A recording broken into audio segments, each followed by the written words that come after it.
Good morning. I don't have any coffee. My hubby forgot coffee. I was asleep when he left, so...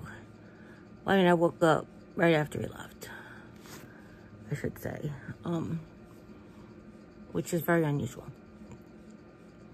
But I was very tired yesterday, so... I wanted to finish the few questions that were brought to the comments from previous videos that I've been trying to catch up on. So, I think the last, I just got back in bed from going to the bathroom, waking up, going to the bathroom. I undressed my legs, so I'm here sitting like this for the next 5 or 6 hours, just talking to you. So it would be a good idea to just come on here and catch up. So, one of the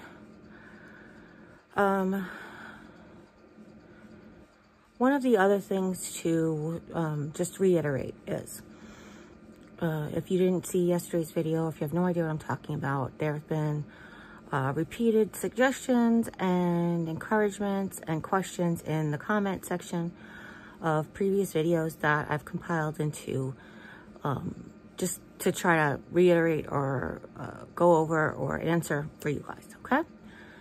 So, just want to remind you that I'm laying in bed like this now because my surgeon, upon seeing the chemotherapy, had opened up all of my surgical scars. The surgeon recommended that I keep them uncovered, open to the air during the day, keep them covered at night, and while I sleep, which was till this morning at 10:30.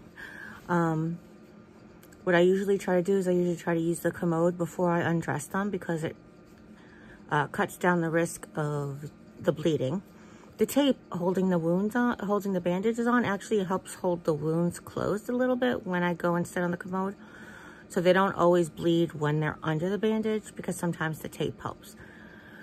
That being said, the nurse was here yesterday after I vlogged and she was very happy. She took new measurements of all the wounds and she's very happy. There's very good progress in the healing and stuff, which I'm, you know, then I'll be able to start sitting up again. As soon as I don't become a bleeding risk, as soon as the bleeding risk is gone, I could start sitting up again. I saw pictures in the previous video that my back wounds are starting to grow new skin, which is great. And the rash that's inside my thighs is still, like, you could see it, but it's not open anymore. So I just treat it and leave it. Same with the rash on the outside of my thigh. It's just a rash. It's not open. I just treat it and leave it. I don't cover it. I'm only covering the wounds that actually are leaching fluid, or if they're in an area where I will rub off the lotion immediately. So I have both backs and both underarms. Actually, the front chest usually comes off by the morning because I just leave it to keep the medicine out of my face. Because sometimes I sleep, not sometimes, when I sleep on my stomach, if the medicine is exposed, it can get on my pillow and then get in my eyes, and that's like, we don't want that.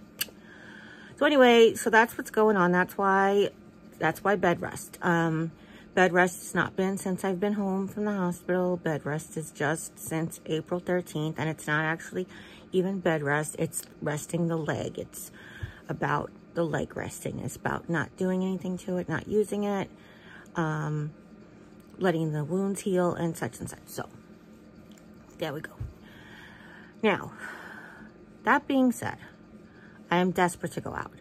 I've been asking my husband just about every day he comes home from work. The weather's been really crappy, and it does take a lot of effort on his part for me to go out because he actually has to, like, physically move me because I'm not allowed to bear weight on my legs. So he has to, like, I can rollate to the door and he has to help me stand up and move the rollator outside, and then he has to help me with all of the maneuvering of getting in the van, and then he has to maneuver me going into wherever we're going, so it's like get the wheelchair out and all this stuff. It's a lot of work on his part. And then when we come back, I can't step up like I can step down, because I could step down on my good leg, but I can't, because I could step down on my good leg because I sit on the rollator and I just land on my leg, you know what I mean? But stepping up on my good leg would require me bearing weight on my bad leg. So I can't do that. And I don't have the strength to, like, put my good leg in the house and then like pull myself all the way up and around, that kind of strength. So we have a little ramp, and together we both, I push with my good leg and my arms, and he pushes me up the ramp with in the rollator, and it's a lot of effort. I'm not gonna lie, it's really tough for him. So there is that. So I've been wanting to go out like desperately. I have been wanting to go to the Dollar Tree for a long time. It has been like June when I was in Texas last year. It was the beginning of July. It was my birthday. So like July when I was in Texas last year was like the last time I was in a Dollar Tree. Now that being said, on my anniversary, Jim went for me, which was in August, and took me, like, FaceTimed me. And then in September, my sister Julie, or beginning of October, my sister Julie went in for me, and didn't FaceTime me, but just bought some things. So I'm not saying I haven't had Dollar Tree stuff or a Dollar Tree haul. It's just that I haven't been into one. So I'm missing out on the experience of being out in the store and shopping. I haven't been in a store. Oh my gosh. I can't even tell you. I can't even tell you. Probably since then. Yeah, because I haven't been in any stores here since then, so. And they just opened the new Dunkin' Donuts in the next town over, and I really want to patronize it so it doesn't close. And it's not that far. I've driven it with him in the back roads, so he doesn't have to get on the interstate or anything. It's just one exit on the highway. It's about 13 miles total from our house. It's about 5 miles from exit to exit, so it's like exit 179, and we're at exit 184. However, he doesn't want to go for me. I just like, get coffee, get yourself donuts. There's no gluten-free stuff, so. But I told everybody I would totally gluten up for Boston cream donut. Like, I would totally carb up and gluten up for Boston cream donut. And when I went to the city the last time for the surgery, to follow up with the surgeon, they didn't have any Boston creams. They were sold out, and it was very disappointing. So, blah. But I said, if you could just go for me, I could place the order. You just have to pick it up. You know, it's like mobile app ordering. They also have Baskin Robbins there. You know, you love banana splits, banana barge. So it just,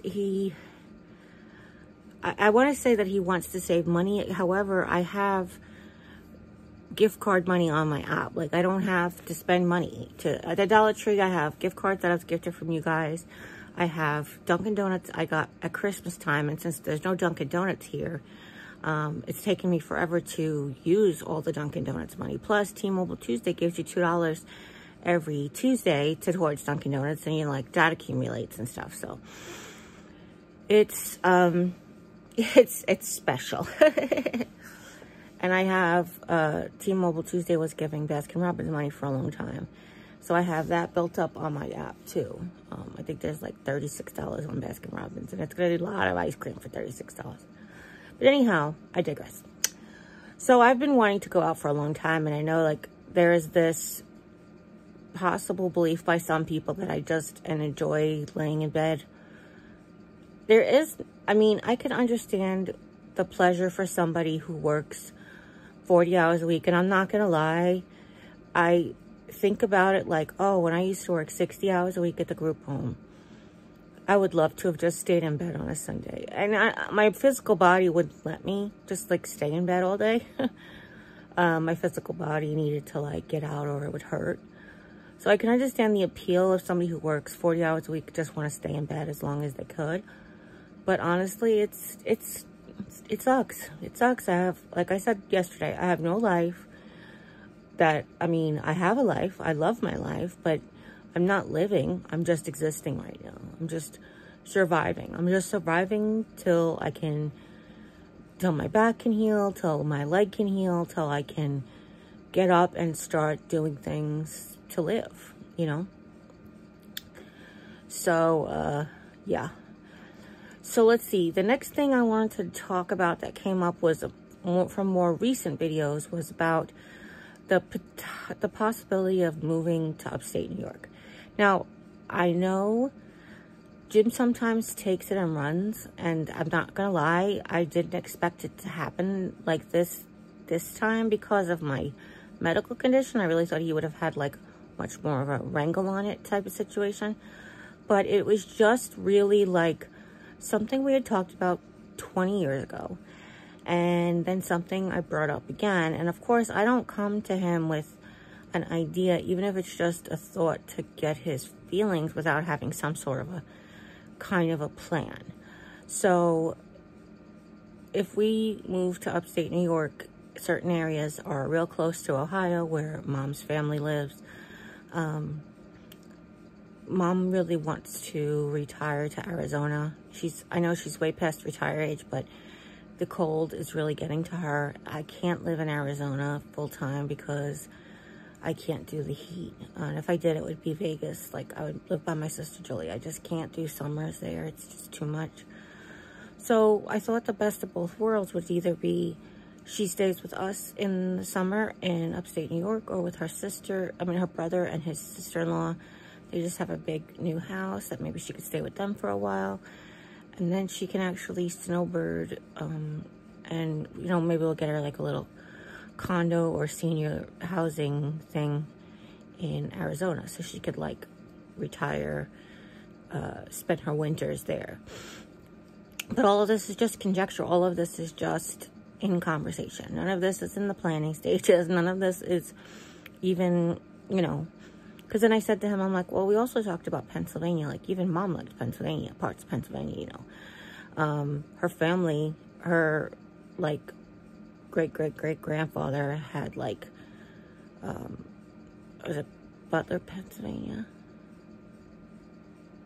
It was around Pittsburgh. They're basically, like, her great-great-great-grandfather that was in the Revolutionary War kind of, like, had a huge settlement in an area in Pennsylvania. So they, like, her family kind of not started there, obviously, because they're from all over, but you know, she's got roots there, I guess is what it is. And you know, again, there's, you know, they have winters, so she doesn't want to be cold in the winter, but you know, definitely something to talk about with her, obviously.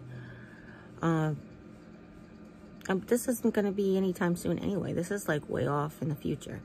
And I don't mean like 20 years down the road. I think a lot of people were giving me crap about my 5-year plan. Having stage 4 renal cell carcinoma and making a 5-year plan seems ridiculous to some people. However, the treatment for it, for RCC, is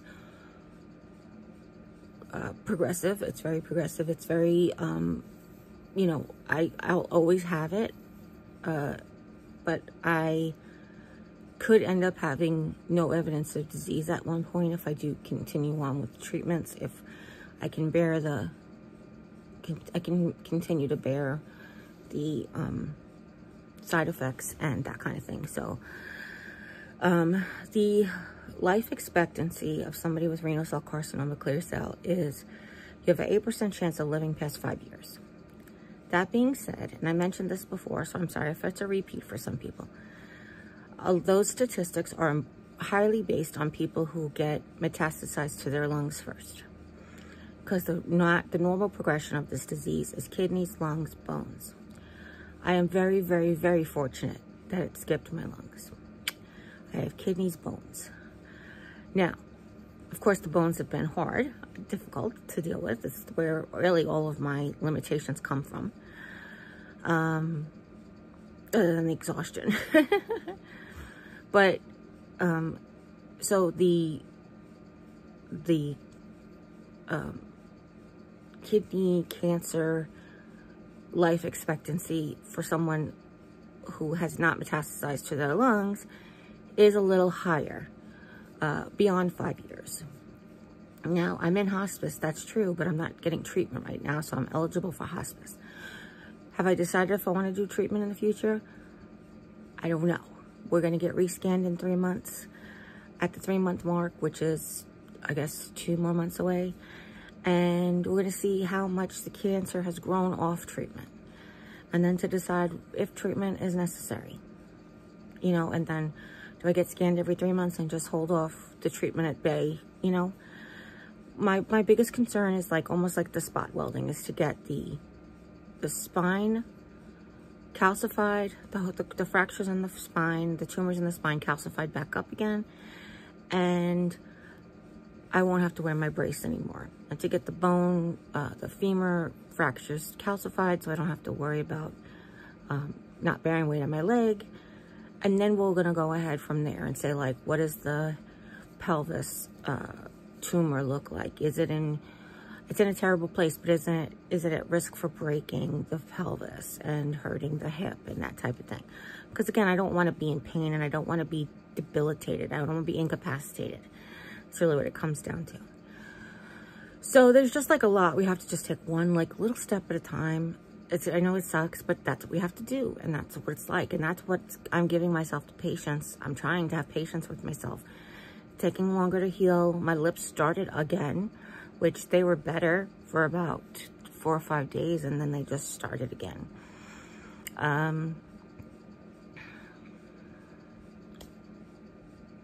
ripped the skin off the roof of my mouth yesterday eating chicken salad, and now it's all like one big swollen area again. So it's just a lot of things to navigate. You know, there's just a lot of things to...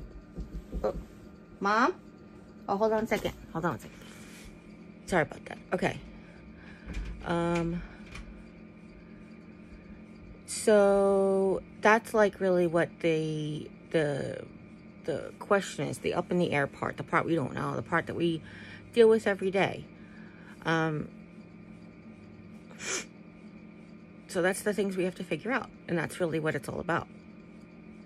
Now, the other thing that was brought to my like a question, I guess, or an accusation even, I guess, was about my mother-in-law. So that somebody had suggested that she was trapped in the house because she needs to be here to give me my lunch and my mail. I don't remember what they said, but she's not. She actually just went out to an appointment. I am by myself quite a bit. She's out at least 4 days a week, normally. In the afternoon, sometimes at lunch, you know, it depends on the schedule and what she's got to do. Take her friends to their appointments, and she's, you know, she gets her hair done still, and she, you know, goes to all of her different doctors. She's not trapped here. And honestly, the lunch thing is very rarely does she actually get me lunch. Now, that being said, I absolutely can sit up, put on my brace, sit on the rollator, roll outside to the kitchen, and make myself whatever I wanted to make. I do risk all kinds of side effect issues, like ripping the new skin off my back, or making my leg bleed, or any of that stuff. But hey, I can do it. I know I can, and that's why I don't feel like stuck like that, you know.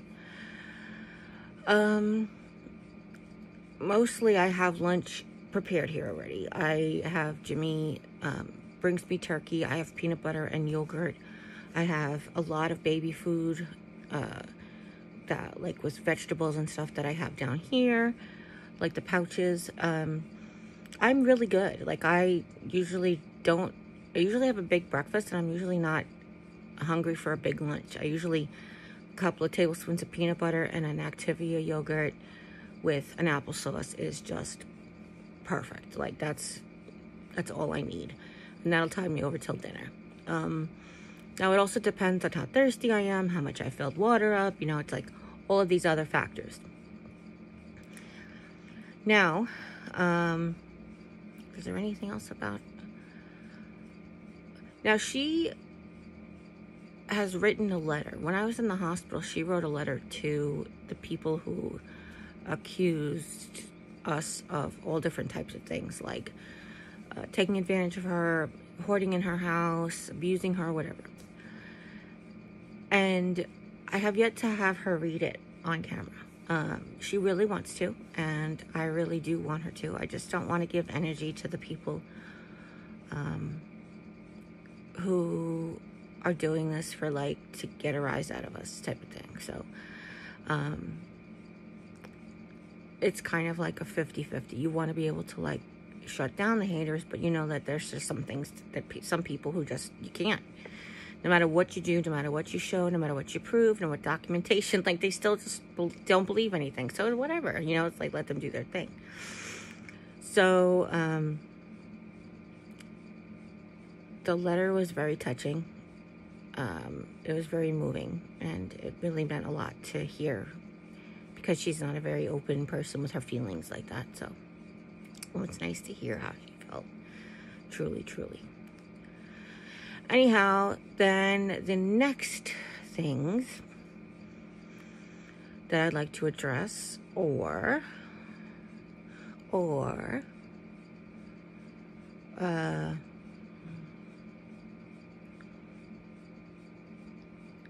I had everything written down on my phone, but then I gotta use my phone to record, right? Because that would have been too easy just to put it in my iPad.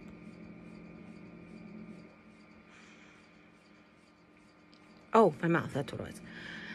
So, one of the questions was, how can I talk so much when my mouth is so messed up? Well, the only reason I wasn't able to talk before when my mouth was messed up is that my lips literally were like pouring blood. Now, they were just pouring blood when I woke up from my nap or my morning rest. But I've put the since under control. I put like Neosporin with lidocaine is really what stops the bleeding for now. You know, they do look a little dry because the Neosporin with lidocaine actually does cause them to look dry. It's kind of weird, but they're it's fine. The other thing, the reason I wasn't able to talk previously was because of my throat. Now, the Magic Mouthwash is helping with my throat, so is the aloe. Now, my mouth is still all irritated inside. However, it's a little bit, like I said, every day, it's getting a little bit better every day. I noticed a little bit of improvement until yesterday when I tore the roof of my mouth open. Sharon was funny because I told Sharon, she's like, oh, like you had a piece of pizza from Jack's Pizzeria, which is like a local pizzeria that you always get the pizza. It was like piping hot, and the pizza would just rip the roof of your mouth off. I'm like, yes, it's like that. If you know, you know. But the funny part is, it's, like I said, I'm trying different foods. I'm trying, you know, I've got crunchy peanut butter mixed in with the plain peanut butter, and I'm chewing on the nuts, which makes that go a little bit better. The reason I always liked the crunchy peanut butter when I was doing keto and for snacking and stuff is because it takes you longer to chew the crunchy peanut butter than it does to just gobble down, you know, plain peanut butter. That being said, I'm introducing more foods. There's, you know, like new foods every day that I get to try something different. Yesterday I had hot dogs with turkey dogs with gluten-free macaroni and cheese, cut up into gluten-free macaroni and cheese. And, it was so good. And then I had Brussels sprouts with it. Like, Jimmy's like, what kind of vegetable? I'm like, Brussels sprouts go down so easy. So, because they're so soft when you steam them. You know, those steamer bags. I said, you know, Brussels sprouts, and if you overcook broccoli, green beans, if you oversteam green beans, just everything has to be like really cooked a lot, which is funny because when we were growing up, I used to complain my dad used to like kill the vegetables. But now I wonder if it's because he had, you know, because he didn't have good teeth and maybe he had trouble eating like that. But he ate steak. Who am I kidding? So let's see. That was about my mouth.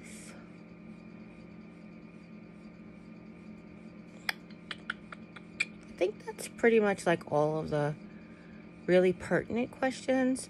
People were concerned about like, nothing can keep me from crafting, but honestly, like I said yesterday, my creativity is being channeled towards like coming up with things to entertain myself and coming up with ways to reorganize all my goodies and clean my room and what combination of foods will work today. So I appreciate everybody and their encouragement. I really do. Oh, the last thing, that's what it was about the fundraiser. So somebody had asked me, is the fundraiser for the Kidney Cancer Association or for us?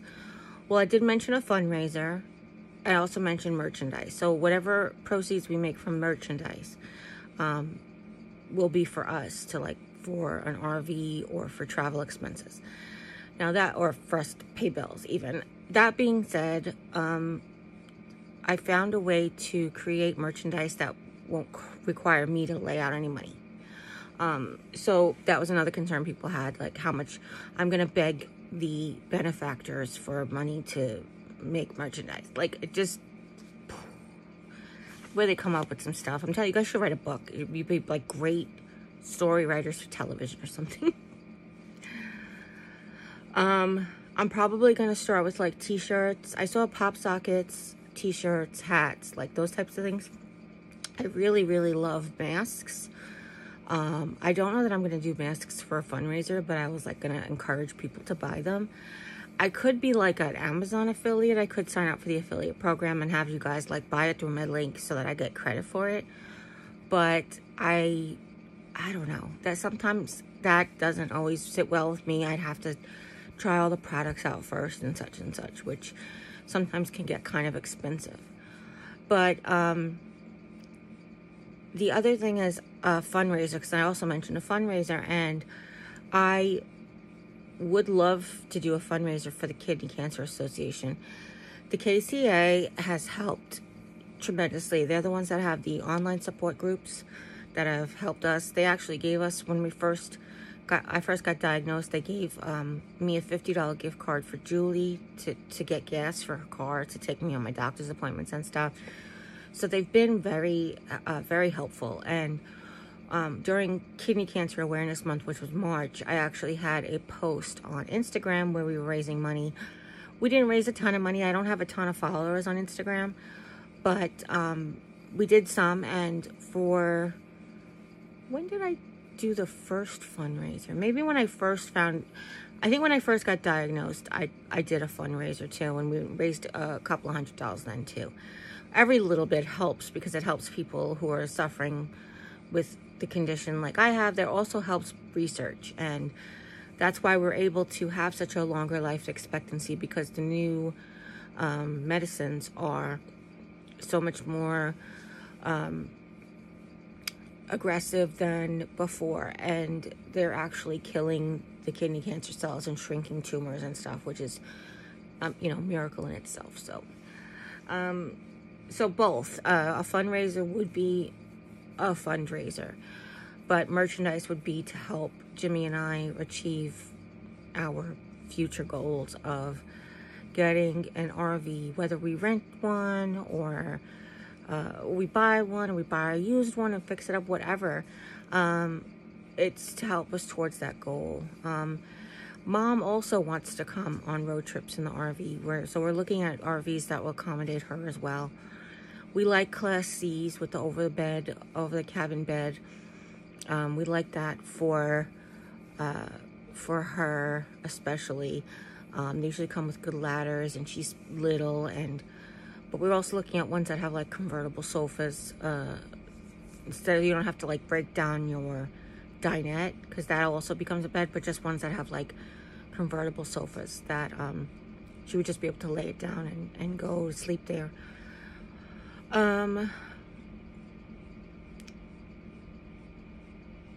But we're just still in the planning stages of that.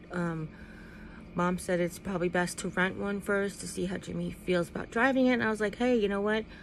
A Class C is a lot like a box truck. We should just go to U-Haul for $20 a day, and he can rent that. Get the insurance and try driving that for a while. And she's like, that's a good idea. So we're probably going to end up doing that as well. Just to give him a feel for it. Take it out on the highway and such. So, what else?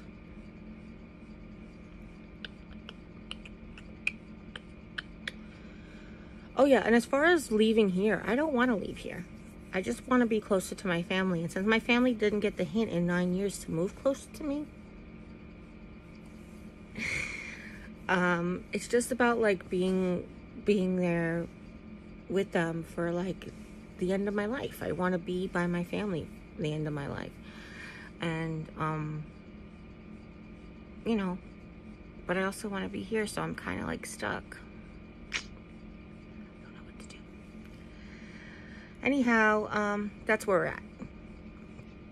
The dream was to take the YouTube show on the road, shop at different Dollar Trees, do crafting classes, to help raise some money for travel expenses. So my thought process at the time, or the plan at the time was, it wasn't even a thought process, it was a plan, was to buy supplies in bulk, say buy cases of wreath forms and flowers, and basically tell everybody, you know, you got $5 worth of supplies. You say, you know, for $15 come and we'll have a one-on-one and teach, so you earn $10 off every person that comes to the class, and that helps pay for the venue. Like, you know, you have to rent a room or whatever, and it helps, you know, earn money for travel expenses and stuff like that. So that was the plan originally. I don't know if we'll be able to do that, depending on how my health is. If my health stamina continues to increase and build, or continues to decline and doesn't, you know, it really all depends on that.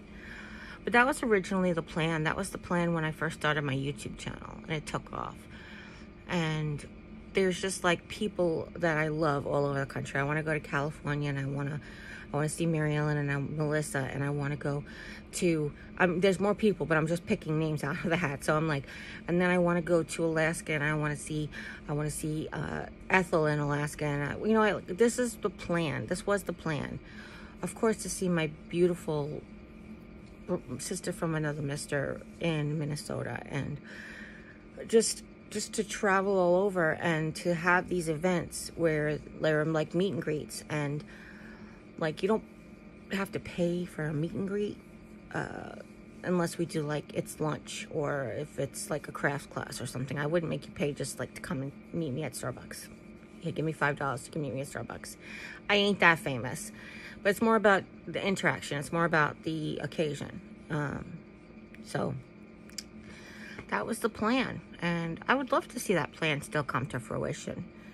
It's not going to come to fruition in the same way, though, because originally that plan was, as the channel grew and got bigger and I earned more and more money, that's what we're going to do. But because of the situation right now, you know, so we'll see. I have to finish doing projects that I started last year. It's almost May again. It's time to finish that project I started in May last year. Finish organizing the craft room, because since really I developed the rash, I haven't been able to go back in there, because I can't really sit in that brace for a long period of time, which sucks. It sucks so bad, you guys. You know what I find so funny? That some of the haters accused me of creating this look with makeup, the bags under my eyes, the lip things, the back wounds, and not being very good at it, which is kind of funny too, because I'm like, these are real. But okay, I told the nurse yesterday she was peeing in her pants, but that's beside the point. So the thing that I don't understand is, like, what's the end goal? Like, you know, like, so that I can beg for money on here. So first of all, I've never begged for money. I've never asked for money. I appreciate every penny that has been gifted to me. I am being accused of spending hundreds of dollars to do prosthetic makeup to get $25 gifts a month.